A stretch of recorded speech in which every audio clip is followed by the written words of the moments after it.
Nearly 9 years after 9/11, the United States is still facing a major terror threat. You may be surprised to learn who agents are catching trying to cross the border from Mexico. We reviewed congressional reports and traveled to the Southwest to find a threat that affects us here in Metro Atlanta. The Border Patrol uses choppers, ATVs, and horses to patrol the 2,000-mile southwest border.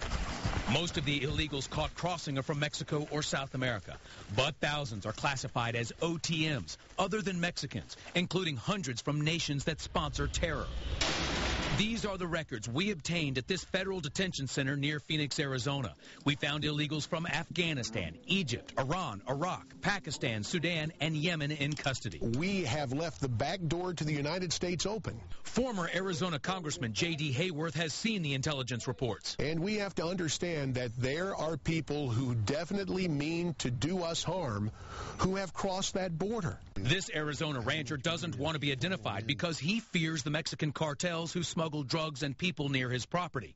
This Muslim prayer rug was found on his ranch. It's just one more indicator that there's a whole lot more than just a few poor Mexicans coming into the United States. There's more. This congressional report on border threats confirms members of Hezbollah have crossed the southwest border. It also contains photos of military jackets found on the border. The Arab insignia reads, "Martyr, way to eternal life." The other depicts a plane crashing into the Twin Towers. The American public has been kept in the dark about this whole issue.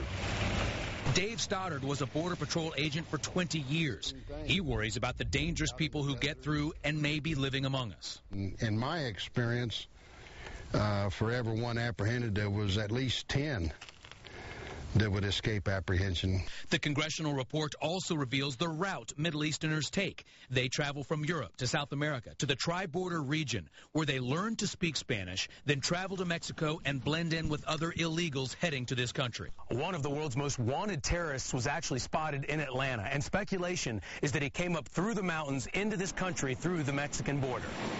Adnan Shurkajuma is a Saudi Arabian pilot and bomb expert with a $5 million bounty on his head. Federal agents verified he spent time in Atlanta just prior to 9/11 and left on a bus. In 2004, Shurkajuma was one of 7 al-Qaeda members the feds were looking for after they were spotted in Central America and believed to be heading for the U.S. The most grave concern from the congressional report, that Mexican drug cartels will help terrorists smuggle weapons across remote border crossings. Because if we learn nothing from 9/11, certainly we should have learned that borders are important. And former Arizona Governor Janet Napolitano is now Secretary of Homeland Security. We wanted to ask her about the border threat, but our request for an interview was never answered.